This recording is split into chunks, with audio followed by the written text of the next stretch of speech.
Hello guys, welcome to my YouTube channel. आज के इस वीडियो में हम बात करेंगे पैराबोला के बारे में। इससे पहले की जो हमारी वीडियोस है उनमें मैंने आपको अलजेब्रा और कैलकुलस का जो टॉपिक्स होते हैं उन पर और प्लस कोऑर्डिनेट ज्योमेट्री में मैंने आपको pair of straight line, system of lines पर वीडियो दे दी है। ठीक है, तो आइए चलिए वीडियो स्टार्ट करते हैं।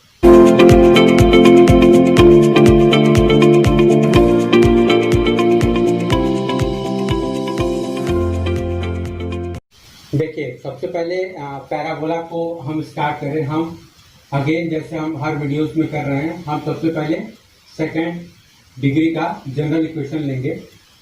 ठीक है, तो हमारे पास हो जाएगा ax square plus by square plus 2gx plus 2fy plus 2hxy plus c is equal to 0। ठीक है, ये हमारे पास सेकेंड डिग्री का इक्वेशन हो गया।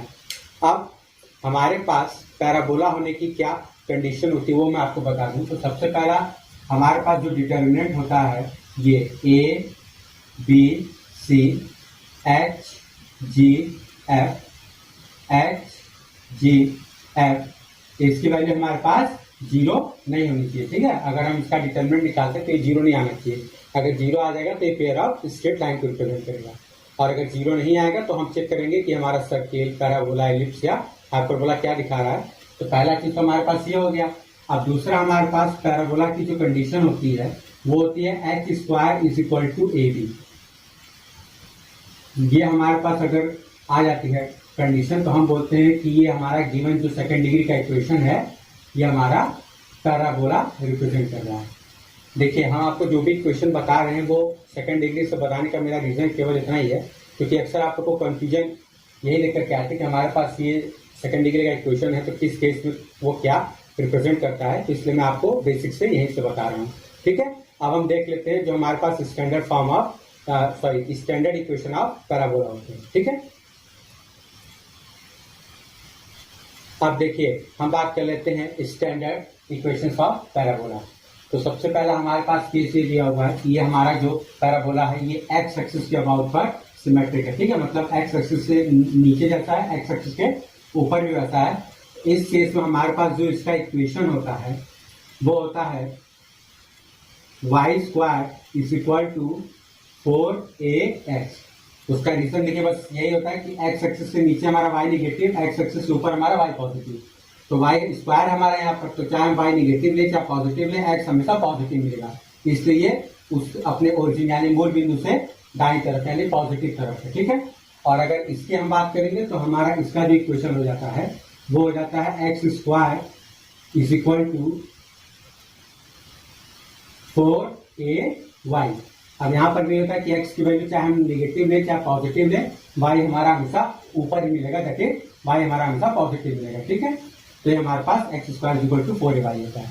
अब इस केस में देखिए हमारा वाई स्क्वायर बराबर -4x भी होता है, उस केस में हमारा यही चीज इस तरफ आ जाती है, और यहाँ पर एक्स स्क्वायर बराबर -4ay भी होता है, तो वही चीज हमारा सिंपल यहाँ चली जाती है। तो इसलिए मैं आपको पॉजिटिव वाला बता दे रहा हूँ, निगेटिव वाले के लिए जहां जहां प्लस का साइन रहेगा वहां हम उसको माइनस से रिप्लेस कर देंगे। ठीक है, अब हमारे पास ये हो गया। अब हमारे पास फोकस कहाँ होता है, तो देखिए फोकस, तो फोकस जो होता है हमारा वो अगर ये एस मान ले तो इसका कोऑर्डिनेट होता है हमारे पास a,0। ठीक है, ये तब होगा जब हमारे पास equation y square is equal to 4ax होगा। अगर x square is equal to 4y है तो जो इसका फोकस होगा एस वो वाई एक्सिस पे होगा और ये 0,a होगा। तो जो इसका फोकस हो जाएगा वो हो जाएगा 0,a। ठीक है, अब हम बात कर लेते हैं इक्वेशन ऑफ डायरेक्ट्रिक्स की। Equation of directrix, equation of directrix जो होता है, देखिए हमारे पास अगर ये लाइन है तो इसके वर्टेक्स से, ठीक है, ये जो हिस्सा यहाँ पर कट करता है, ठीक है, ये हिस्से से जितना दूरी पर हमारा फोकस है उतनी ही दूरी पर जब हम एक परपेंडिकुलर लाइन ड्रॉ करते हैं और वो लाइन जो कि इसके वर्टेक्स के लिए टेंजेंट है उसके पैरेलल ड्रॉ करते हैं। ठीक है, दैट इज ये। अब हमारा इक्वेशन ऑफ डायरेक्ट्रिक्स यहाँ पर x is equal to minus से हो जाएगा, और जब यहाँ पे ड्रॉ करेंगे तो हमारे यहाँ पर नीचे आएगा, यहाँ पर कहीं इसका कोऑर्डिनेट 0,- से होगा, तो हमारे पास इसका डायरेक्ट्रिक्स का इक्वेशन हो जाएगा y is equal to minus में। ठीक है, अब हमारे पास ये आ गया वर्टेक्स। इसका बात कर लेते हैं कि हमारा वर्टेक्स क्या होता है। ठीक है, तो जो इसका वर्टेक्स है वो हमारा 0 0 है, ओरिजिन से पास हो रहा है। ठीक है, इसका वर्टेक्स हमारा 0,0 होगा। अब बात कर लेते हैं कि लेंथ ऑफ लेटस रेक्टम कितना होगा। तो देखिए लेंथ ऑफ लेटस रेक्टम जो होता है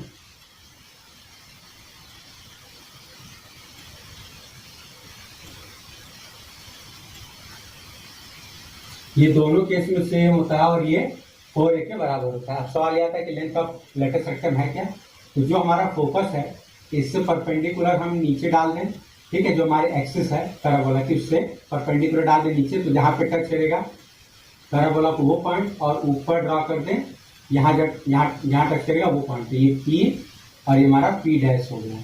ठीक है, और यहाँ पर यही चीज ड्रॉ कर लेते हैं ऐसे हमारा,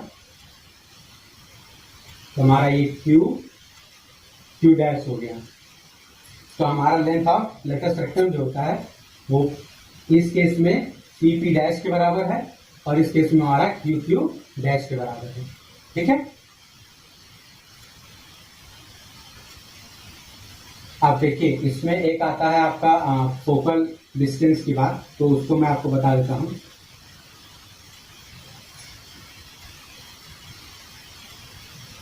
जैसे मान लीजिए कि आपके पास यहाँ पर कोई पॉइंट है आर्बिट्रेरी R, जिसका हमारे पास कोऑर्डिनेट है x, i। इस S से जो हमारी R की डिस्टेंस होती है, ठीक है, SR, इसकी वैल्यू हमारे पास x प्लस a होती है। ठीक है, यहाँ पर जो इसका x वाला कोऑर्डिनेट है वो, और ये यहाँ से यहाँ तक a है तो x प्लस a होगी। और अगर यहाँ पर हम बात करें, यहाँ पर हमारे पास मान लीजिए कि वही पॉइंट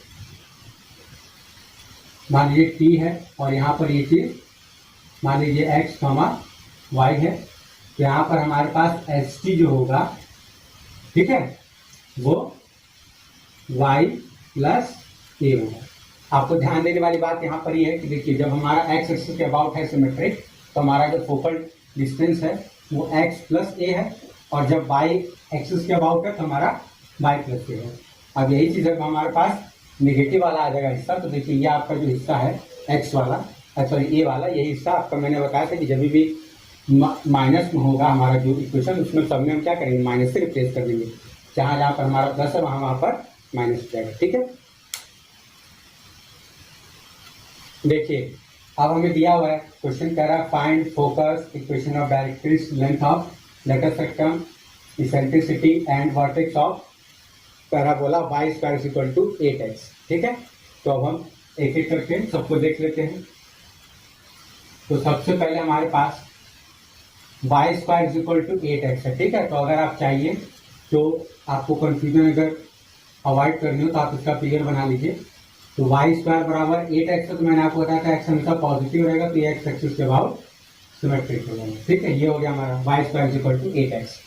अब मैंने आपको जो जनरल इक्वेशन बताया था स्टैंडर्ड फॉर्म में, वो था y square is equal to 4ax। और जब ऐसा था हमारे पास, तो मैंने आपको बताया था कि यहाँ पर हमारा जो a, 0 होता है, ठीक है, जब हमारा y square equal to a होता है, तो ये हमारे पास क्या रिप्रेजेंट करता है, फोकस। ठीक है, तब यहाँ से जब हम कंपेयर करेंगे तो हमारे पास 4a इज इक्वल टू 8 मिल जाएगा।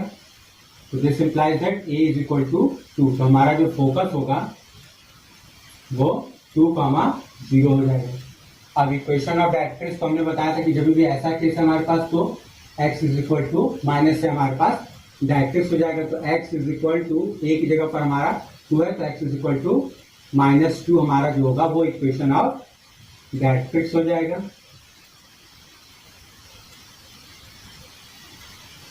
अब अगला क्या है, लेंथ ऑफ लेटस रेक्टम। तो हमने आपको बताया था कि जब भी ऐसा इक्वेशन था तो हमारा 4a जो था ये बराबर होता था लेंथ ऑफ लेटस रेक्टम की।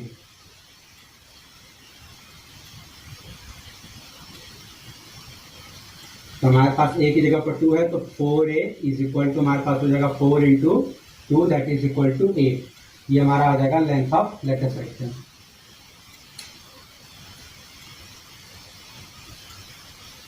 अब देखिए लेंथ ऑफ लेटस रेक्टम मैंने यहाँ पर आपको निकालना बता दिया, लेकिन जनरली आप जान लीजिए कि जैसे y स्क्वायर बराबर हमारा जो भी लीनियर पावर में होगा, ठीक है, जैसे यहाँ पर x हमारा पावर 1 में, लीनियर पावर का मतलब पावर 1 होके, तो अगर हमारा एक्स या वाई जो भी लीनियर पावर में होगा उसका जो भी कोफिशिएंट होता है वो हमेशा लेंथ ऑफ लेटेस्ट रेक्टेंगल को रिप्रेजेंट करता है। जैसे यहाँ पर हमारे पास 8 है तो 8 हो गया, अगर हमारे पास 12 होगा तो 12 हो जाएगा, ठीक है। वो हमेशा लेंथ ऑफ लेटेस्ट रेक्टेंगल को रिप्रेजेंट करता है।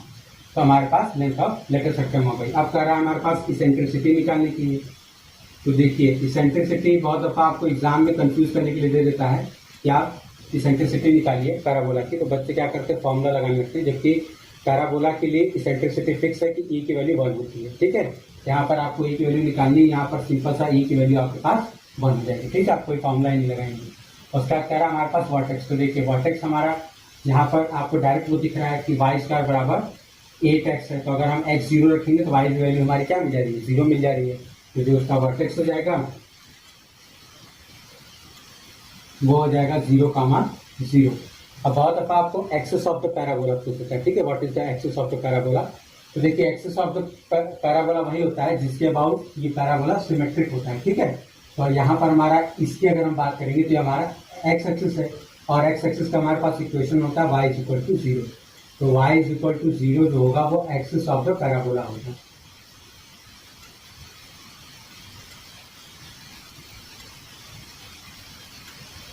ठीक है, एक्सिस ऑफ द पैराबोला होता है। तो देखिए ये जो मैंने आपको यहाँ बताया है ये हमारे पास स्टैंडर्ड फॉर्म में, ठीक है। लेकिन अगर हमारे पास जनरल इक्वेशन ऑफ पैराबोला दे देता है तो उस केस में हम यही सारी प्रॉपर्टीज को कैसे निकालते हैं वो मैं आपको नेक्स्ट क्वेश्चन में बता देता हूँ। देखिए हमारा है क्वेश्चन दिया हुआ, कह रहा find the axis vertex focus equation of directrix and length of latus rectum of the parabola y square minus 8y minus x plus 19 is equal to 0, ठीक है।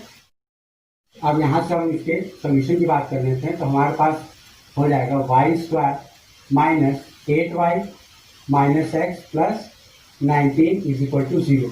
तो इसको सॉल्व करने का मेथड ये है कि हम इसको कंप्लीटिंग स्क्वायर करते हैं, मतलब कि होल स्क्वायर के फॉर्म में चेंज करते हैं। तो हमारे पास हो जाएगा ये y स्क्वायर और इसको हम लिख देंगे माइनस 8y को 2 इंटू 4 इंटू वाई। अब देखिए हमारे पास a स्क्वायर माइनस 2ab हो गया। तो b की वैल्यू 4 है तो b का स्क्वायर ऐड कर देते हैं, b का स्क्वायर सब्ट्रैक्ट कर देते हैं। Minus x plus 19 is equal to 0। हमारे पास ये चला आएगा y माइनस 4 का whole square, a square minus 20 a square plus b square minus 2 हो गया यहाँ पर। और ये हमारा हो जाएगा minus x plus 3 is equal to 0। तो हमारे पास ये हो जाएगा y माइनस 4 का whole square is equal to x minus 3, ठीक है। अब हमारे पास इस y माइनस स्मॉल 4 को अगर हम कैपिटल Y रिप्रेजेंट कर दें, ठीक है, और इस स्मॉल x माइनस 3 को कैपिटल X रिप्रेजेंट कर दें तो हमारे पास इक्वेशन बन जाएगा y square is equal to capital X, ठीक है। अब यहाँ से अगर आप ध्यान देंगे कंपेयर करेंगे हमारे जनरल इक्वेशन से y square is equal to 4ax से हमारे पास यहाँ पर फोकस जो होगा उसका हमारे पास कोऑर्डिनेट होता था a,0 होता था जब हमारा y square is equal to 4x उसका वर्टेक्स 0 0 पर होता था। लेकिन यहाँ पर जैसे हम इन लोगों की वैल्यू 0 रखेंगे तो हमें y की वैल्यू 4 मिल जाएगी, x की वैल्यू 3 मिल जाएगी। तो यहाँ पर वर्टेक्स हमारा जो है वो ओरिजिन पर नहीं है, ठीक है। तो उस कंडीशन में हमारा जो फोकस होगा, अब यहाँ से कंपेयर करेंगे तो हमारे पास 4a की वैल्यू कितनी आ जाएगी, 1 आ जाएगी, क्योंकि हमारा यहाँ पर y square is equal to x है। तो 4a की वैल्यू 1 आ जाएगी। तो हमारे पास a की वैल्यू कितनी हो जाएगी, 1/4, ठीक है। अब a की वैल्यू हमारे पास हो गई 1/4। तो अब हम फोकस को a0 तब लिखते थे हमारा वर्टेक्स ओरिजिन पर होता था, पर यहाँ पर वर्टेक्स हमारा कहाँ है, 3,4 पर है, क्योंकि जैसे हम इनको 0 करेंगे तो y की वैल्यू 4 मिल जाएगी, x की वैल्यू 3 मिल जाएगी। तो अब हमारा जो यहाँ पर फोकस हो जाएगा वो हो जाएगा 1/4 प्लस 3,4, ठीक है। वहाँ पर a0 होता था क्योंकि वहाँ पर x एक्सिस पर पॉइंट होता था, यहाँ पर x एक्सिस पर पॉइंट नहीं है, ठीक है, इसलिए हमारा y 0 नहीं होगा। तो अब इसको हम सॉल्व करेंगे तो हमारे पास मिल जाएगा 13/4,4, ठीक है। ये हमारा फोकस हो गया। अब देखिए फोकस तो हमारे पास आ गया। अब कह रहा है एक्सिस के बारे में बात करें हमसे, तो एक्सिस देखिए हमारी क्या होगी। तो मैंने आपको वहाँ पर बताया था कि हमारा y स्क्वायर बराबर ये है तो हमारा x एक्सिस के अबाउट सिमेट्रिक होगा। तो वहां पर जो हमारा फोकस होता था वो एक्स एक्सिस पर लाई करता था, इसलिए हमारा जो एक्सिस होता था y इज इक्वल टू 0 होता था। लेकिन हमारा यहाँ पर जो फोकस है वो y इज इक्वल टू 4 वाली जो लाइन आ रही है उस पर लाई कर रहा है। तो यहाँ पर जो हमारा एक्सिस होगा वो y इज इक्वल टू 4 हो जाएगा। ठीक है, अब एक्सिस हो गया, फोकस हो गया। वर्टेक्स की अगर हम बात करेंगे तो हमारे पास वर्टेक्स जैसे ही उनको 0 रखेंगे तो हमारे पास x की वैल्यू 3 मिल जाएगी, y की वैल्यू 4 मिल जाएगी, क्योंकि हमने आपको वहाँ बताया था कि x की वैल्यू 0 रखते y की वैल्यू 0 मिलनी चाहिए। तो x की वैल्यू जब यहाँ पे 0 रखेंगे तो हमारा 3 मिल जाएगा, और यहाँ पर जब y की वैल्यू 0 रखेंगे तो 4 मिल जाएगा। तो ये हमारा 3, 4 का वर्टेक्स हो जाएगा। अब इक्वेशन ऑफ डायरेक्ट्रिक्स की हम बात करेंगे तो देखिए x is equal to minus से हमारे पास इक्वेशन ऑफ डायरेक्ट्रिक्स होता था जब हमारा वर्टेक्स जो है वो ओरिजिन पर होता था 0, 0। ठीक है, लेकिन यहाँ पर हमारा जो वर्टेक्स है वो ओरिजिन पर नहीं है। तो x इज इक्वल टू, अब जितनी दूरी पर हमारा फोकस था वही दूरी पर हमारा x is equal to minus a वाला जो होगा वो इक्वेशन ऑफ डायरेक्ट्रिक्स होगा। तो x इज इक्वल टू हमने फोकस निकाला था 13/4, तो x is equal to minus 13/4 हमारा इक्वेशन ऑफ डायरेक्ट्रिक्स हो जाएगा।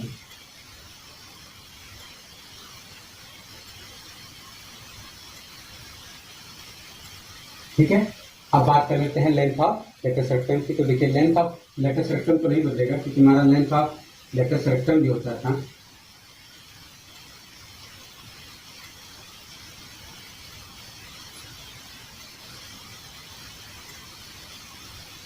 लेंथ ऑफ लेटेस्ट रेक्टम जो होता था वो हमने आपको बताया था कि इसके साथ में जो मल्टीप्लाई होता है वही होता है। ठीक है, लीनियर वाले के साथ, तो लीनियर वाले के साथ यहाँ मल्टीप्लाइड 1 है, तो लेंथ ऑफ लेटेस्ट रेक्टम की वैल्यू हो जाएगी 1। ठीक है, देखिए अब हम बात कर लेते हैं कि हमारे पास कोई भी अगर पॉइंट दिया हुआ है x1 y1, तो वो हमारे पैराबोला के अंदर लाई करेगा या बाहर लाई करेगा या ऑन द पैराबोला लाई करेगा। तो यही चीज़ मैंने आपको सर्किल के भी केस में बताई थी। तो हमारे पास मान लीजिए कि कोई पॉइंट P है x1, y1, तो हमारे पास अगर पैराबोला इक्वेशन जो P है तो मान लीजिए y square is equal to 4ax है, तो हमारे पास इक्वेशन बन जाएगा y स्क्वायर माइनस 4ax। ठीक है, ये इसका इक्वेशन बन जाएगा। अब हमारे पास अगर P1 y square y1 square minus 4ax1 की वैल्यू अगर ग्रेटर देन 0 आती है तो ये लाई करता है आउटसाइड।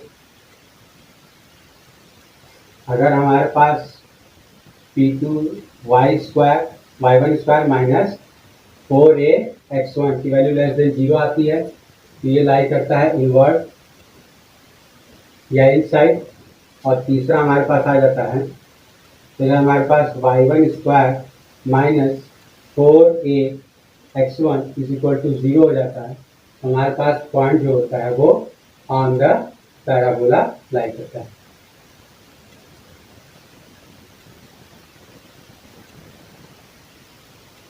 ठीक है, देखिए अब हम बात कर लेते हैं पैरामेट्रिक इक्वेशन ऑफ पैराबोला के बारे में।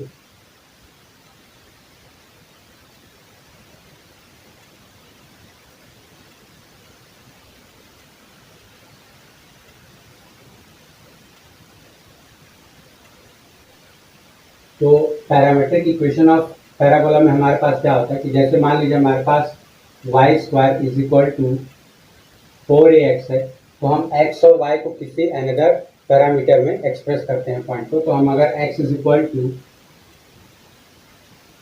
a t स्क्वायर ले लेते हैं, ठीक है, तो हमारे पास y square is equal to हो जाएगा 4a स्क्वायर t स्क्वायर।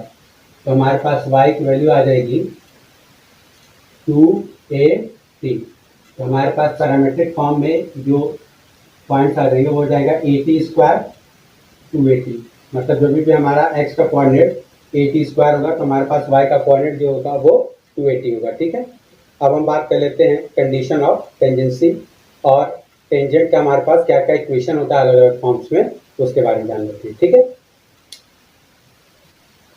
देखिए अब हम बात कर लेते हैं कंडीशन ऑफ टेंजेंसी के बारे में। तो मान लीजिए हमारे पास y square is equal to 4ax, हमारे पास कोई पैराबोला का इक्वेशन दिया हुआ है, ठीक है।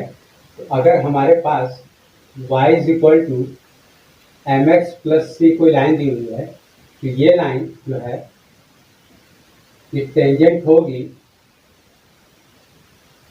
इफ हमारा जो कांस्टेंट है c इस लाइन का, तो उसकी वैल्यू a बाई एम के बराबर होगी तब, ठीक है। अगर इसका y is equal to m x plus c में अगर c की वैल्यू a बाई एम के बराबर हो जाती है, तो हम ये कहेंगे कि y is equal to m x plus c जो है वो हमारा वो इक्वेशन ऑफ टेंजेंट हो जाएगा, ठीक है। अब अगर हम इक्वेशन ऑफ टेंजेंट की बात करें, इक्वेशन ऑफ टेंजेंट, और इस पहले फॉर्म को हम बोलते हैं इक्वेशन ऑफ टेंजेंट इन, पहले वाले को बोलते हैं स्लोप फॉर्म, इन स्लोप फॉर्म। तो हमारे पास हो जाएगा, सिंपल सी बात है, y इज इक्वल टू सी की जगह पर a बाई एम रख देंगे, तो y is equal to m x plus a by m, ठीक है। ये हमारा equation of tangent in slope form. अगला इक्वेशन ऑफ टेंजेंट एट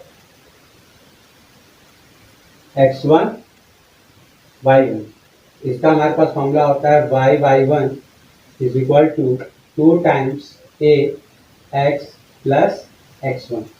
हाँ, मैंने आपको बताया था सर्किल वाले पार्ट में कि जब भी हमारे पास ऐसा केस होता है, ठीक है, तो हमारे पास जो वाई स्क्वायर या जो भी क्वाड्रेटिक होता है वो y इंटू वाई वन या x into x one break हो जाता है, और जहाँ पर हमारे पास x का लीनियर टर्म होता है वहाँ पर हमारा x plus x one upon two हो जाता है, ठीक है। तो इस वजह से हमारा जो वैल्यू होता है वो हाफ हो जाता है, अगर 4 था तो 2 हो जाएगा, 2 था तो 1 हो जाएगा, ठीक है। ये हमारा हो गया पॉइंट फॉर्मूला। अब equation of tangent in parametric form, in parametric form. तो देखिए पैरामेट्रिक फॉर्म में मैंने आपको बताया था कि जो पॉइंट ऑफ कॉन्टैक्ट होता है वो ए टी स्क्वायर और 280 होता है। हमने आपको बताया था कि एक्स इक्वल टू जैसे हम 80 स्क्वायर लेते हैं तो वाई की वैल्यू हमारे पास 280 आ जाती है, ठीक है। अब देखिए आपके दिमाग में ये बात आ रही होगी कि हमारे पास जब हम वाई स्क्वायर बराबर 4a स्क्वायर टी स्क्वायर लिखे थे तो हमने प्लस माइनस दोनों क्यों लिया, तो हम ले सकते हैं, वो हमारे ऊपर है, क्योंकि जब भी हम एक्स एक्सिस पर एक पॉइंट लेते हैं और उसके करस्पॉन्डिंग कोई लाइन ड्रॉ करते हैं तो हमें एक्स एक्सिस से नीचे और एक्स एक्सिस से ऊपर दोनों मिलता है वैल्यू, ठीक है, वाई की। तो एक्स से एक करस्पॉन्डिंग में हमें वाई की दो वैल्यू मिलेगी, तो प्लस और माइनस दोनों हम ले सकते हैं, ठीक है। तो यहाँ पर हम प्लस वाले को लेके चल रहे हैं, तो अगर हमारे पास ये है तो हमारे पास ये पॉइंट मिल गया और एक पॉइंट x1 y1 से पास होने वाले टेंजेंट का इक्वेशन हमारे पास ये है, तो इसी में y1 की जगह पर ये और x1 की जगह पर हम ये रख देते हैं, तो हमारे पास हो जाएगा y into 280 is equal to 2a into x plus a t square. अब देखिए 2a से आपका 2a हो जाएगा कैंसिल, हमारे पास हो जाएगा p y is equal to x plus a t square. ये हमारे पास इक्वेशन ऑफ टेंजेंट हो जाएगा, ठीक है, इन parametric form.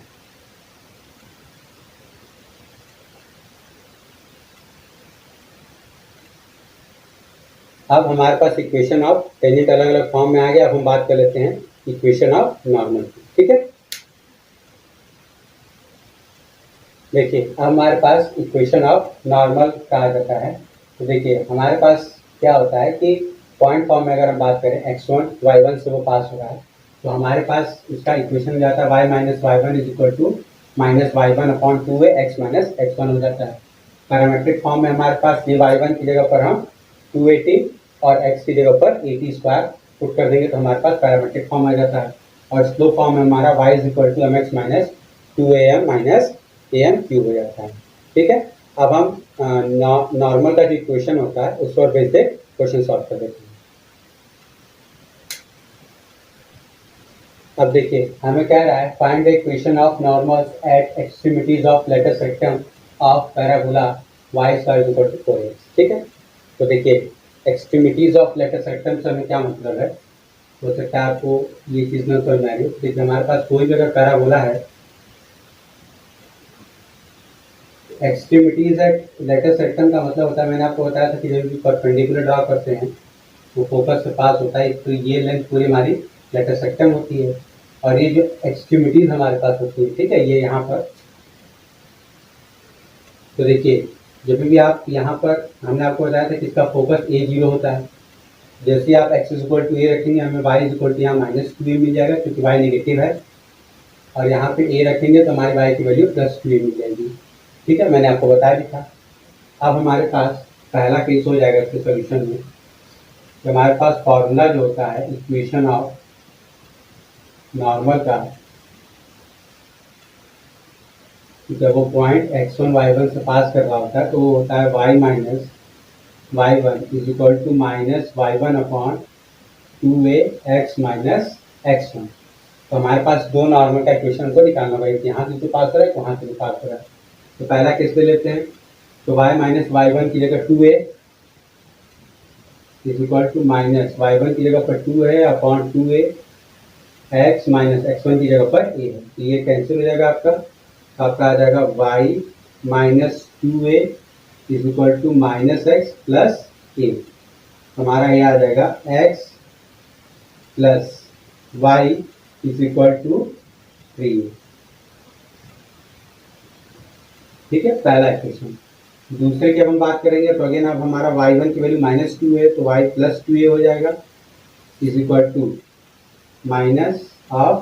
-2a upon 2ax - a। Minus minus cancel, 2a से 2a कैंसिल हमारा हो जाएगा, तो ये हमारा हो जाएगा y - x + 3a = 0। अब यहाँ से अगर आप ध्यान देंगे तो हमारे पास देखिए ये जो लाइन है और ये जो लाइन है, ये दोनों लाइन आपस में परपेंडिकुलर है, क्योंकि इनका जो स्लोप है उनका प्रोडक्ट -1 हो रहा है। यहाँ पर हमारे स्लोप केवल -1 है, यहाँ पर 1 है, इन दोनों का प्रोडक्ट हमारे पास -1 आ रहा है, तो मतलब जिसके नॉर्मल्स होंगे वो आपस में परपेंडिकुलर होंगे, ठीक है।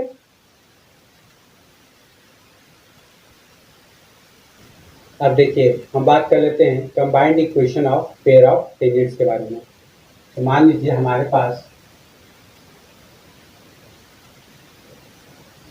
कोई भी एक पैराबोला है, ठीक है, और वो कहीं भी मान लीजिए एक पॉइंट से इस पर दो टेंजेंट पड़ा है हमारे पास। मान लीजिए पॉइंट हमने ले लिया, इस पॉइंट के पास ये एक आ गया टेंजेंट, ठीक है, एक आपका ये टेंजेंट आ गया। अब हमारे पास अगर ये पॉइंट P जो है वो x1 y1 है, तो हमारे पास इन दोनों का कंबाइंड इक्वेशन होता है। अगर हमारे पास पैराबोला का इक्वेशन है y² - 4ax = 0, तो हमारे पास इन दोनों का कंबाइंड इक्वेशन जो हो जाएगा वो हो जाएगा y² - 4ax × y1² - 4ax1 = y1 - 2ax + x1 का होल स्क्वायर, ठीक है। ये हमारे पास इसका इक्वेशन ऑफ टेंजेंट हो जाएगा। इसको मतलब लिखते हैं = y y1 + -2ax + x1 का होल स्क्वायर। ये हमारे पास कंबाइंड इक्वेशन ऑफ टेंजेंट्स हो जाएंगे। अब सवाल ये आता है कि हमारे पास ये जो दो टेंजेंट्स हैं, अगर मान लीजिए किसी इन दोनों टेंजेंट को कोई कॉर्ड मिला रही है, ठीक है, ये कॉर्ड मान लीजिए आर हो गया, ये एस हो गया। अगर हम इक्वेशन ऑफ आर एस लिखना चाहें तो ये हमारे पास हो जाएगा y1 = 2ax + x1। तो मतलब equation of chord joining two tangents जो है उसका हमारे पास इक्वेशन हो जाता है y1 = 2a ब्रैकेट में x + x1। अब देखिए दो बातें मैं आपको बता देता हूँ जो कि थोड़ी इंपॉर्टेंट है, आपसे अक्सर डायरेक्ट पूछ दी जाती है। वो ये कि किसी एक पॉइंट से from one point 2 tangents can be drawn, और ये आपके जो पॉइंट्स हैं वो आउटसाइड होनी चाहिए। From 1 point 2 tangents can be drawn,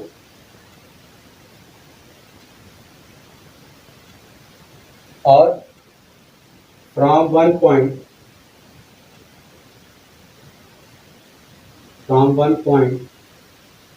inside parabola